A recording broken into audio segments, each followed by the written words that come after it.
In the 1950s, dinner did not have to be fancy to matter. In many American homes, the evening meal was built from whatever could be made to go the furthest: canned goods, leftovers, cheap cuts of meat, eggs, noodles, potatoes, beans, bread, and the kind of pantry staples that could sit on a shelf until the family needed them. Steak was not an everyday meal for most working families, and neither was anything that required a long list of expensive ingredients. What mattered was whether the food was hot, whether it filled the plates, and whether there was enough for everyone at the table.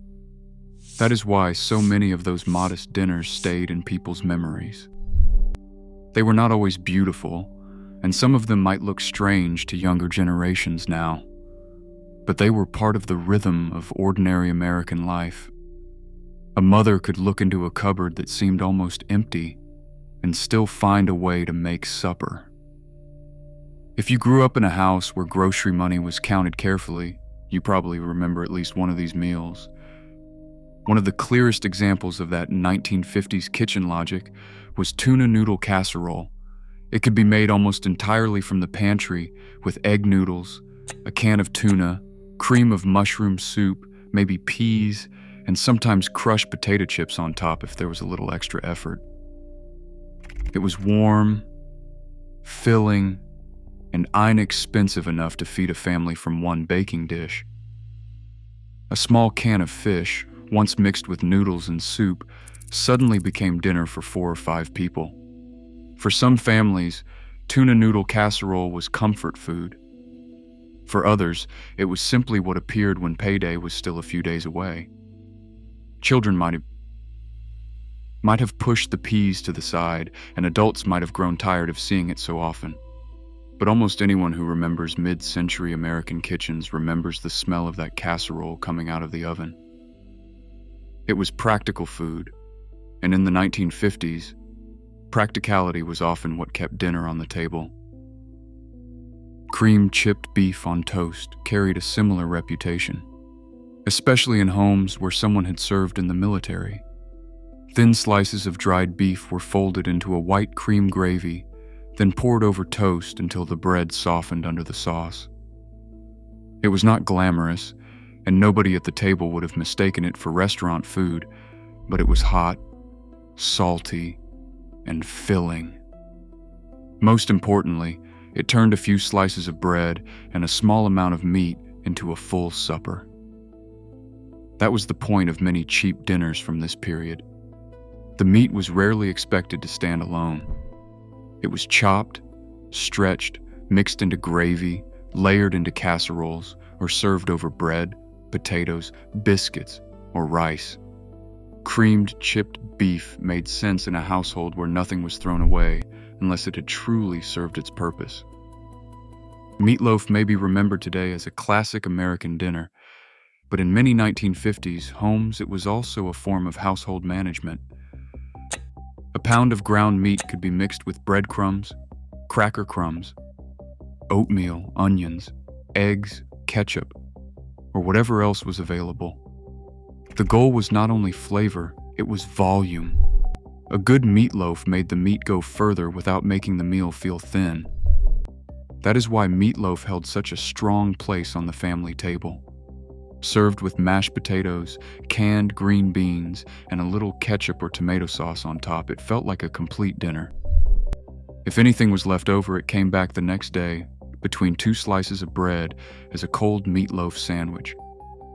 One meal quietly became 2, which was exactly the kind of efficiency working families depended on. Beans and franks were another weeknight solution that required very little explanation. Canned baked beans and sliced hot dogs could be heated together in a pot, sometimes with a little mustard, brown sugar, or onion if the family liked it that way. It was simple enough for a busy mother to make after a long day, and it had enough protein, sweetness, and salt to satisfy children. To a kid, it did not always feel like a budget meal. It often felt like a normal Saturday night supper. The appeal was not sophistication. The appeal was that the meal worked. The beans were filling, the hot dogs made it feel more substantial, and the whole thing could be made quickly without much cleanup. In many homes, beans and franks appeared near the end of the week when the grocery money was getting thin and dinner still had to happen. Spam belonged to the same world of dependable pantry food. By the 1950s, it was already familiar to American families because it was shelf-stable, easy to slice, salty enough to flavor a meal, and simple to fry in a skillet until the edges crisped. Spam and eggs could be breakfast. Spam sandwiches could be lunch. Spam fried with potatoes, onions, or eggs could become dinner. It was the kind of food that waited in the cupboard until there was a use for it. People still argue about Spam today, which is part of why it remains memorable. Some people remember it fondly, especially when it was fried crisp and served with eggs or potatoes. Others remember it as something their family ate because there was not much else available. Both memories can be true, because in many homes, Spam was less about taste than reliability. Corned beef hash was another canned dinner that solved a problem quickly. It could be spooned into a skillet, fried until the edges browned, and served with toast or eggs if the family had them. The meal was salty, heavy, and filling, which made it useful in a house where people had worked all day and needed something substantial. A can in the pantry meant there was always at least one answer to the question of what to cook. It also gave families the feeling of a meat dinner without requiring a fresh cut from the butcher counter. That mattered at a time when grocery shopping was often planned around what could last, what could stretch, and what could be made into more than one meal.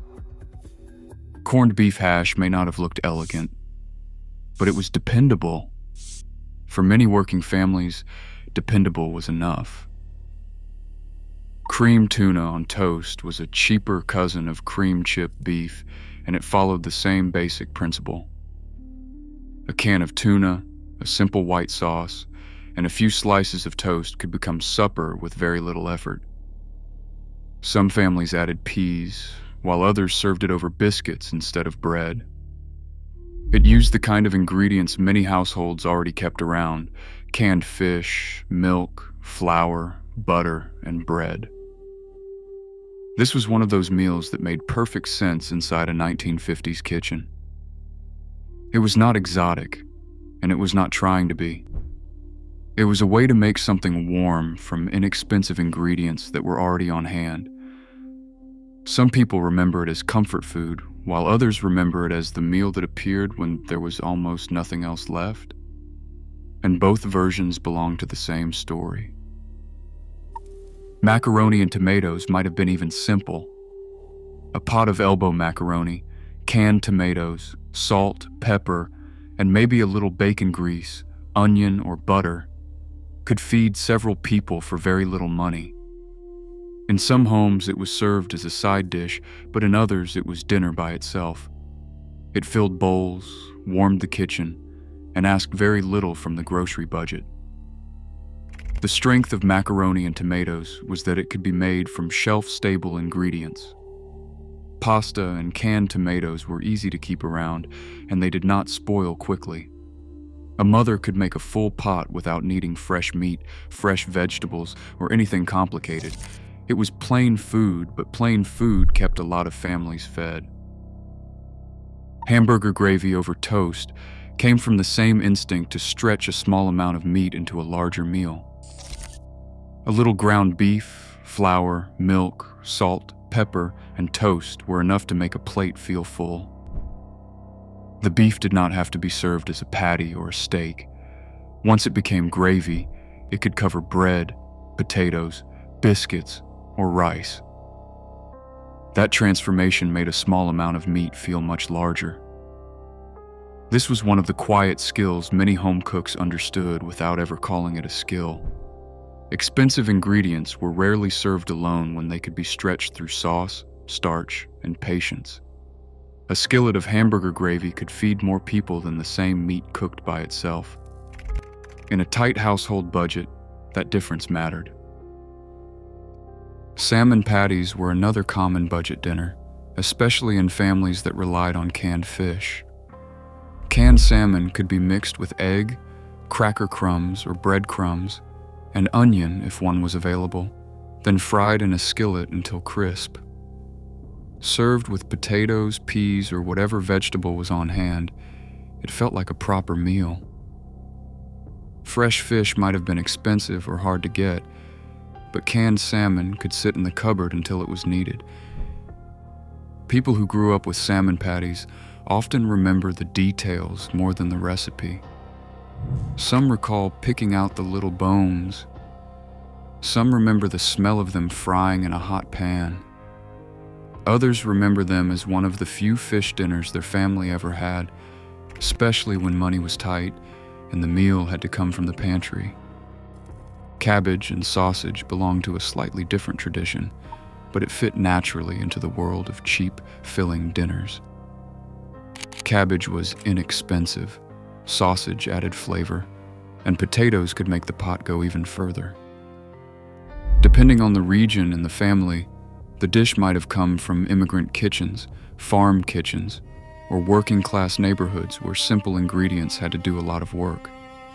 It did not always look impressive, but it fed people well. That was the real pattern behind many 1950s dinners.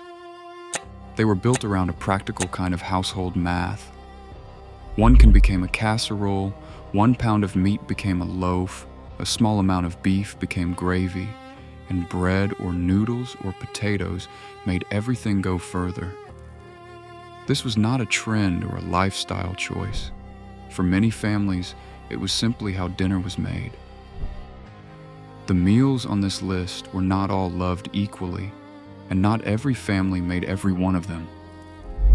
Some belonged more to certain regions, certain budgets, or certain family backgrounds. But they all came from a time when home cooks were expected to solve problems with what they had. Dinner was not about showing off. It was about getting everyone fed. That may be why these foods still bring back such strong memories. They remind people of mothers who knew how to make do, fathers coming home hungry, children waiting at the table, and kitchens where leftovers were not a nuisance but part of the plan. They also remind people that even when money was tight, dinner still had structure. The family sat down, plates were filled, and the day ended around the table. If you grew up with meals like these, you probably remember more than the food itself. You remember the pan it came in, the plates it was served on, and the sound of someone scraping the last bit of casserole from the dish. You remember which meals you liked, which ones you dreaded, and which ones you would give almost anything to taste again, exactly the way your mother made them. Which of these dinners did your family make? And what cheap 1950s meal did we miss? Tell us in the comments. I read them, and your memories often become the next video. Subscribe to American Remnants for more stories about the America we left behind.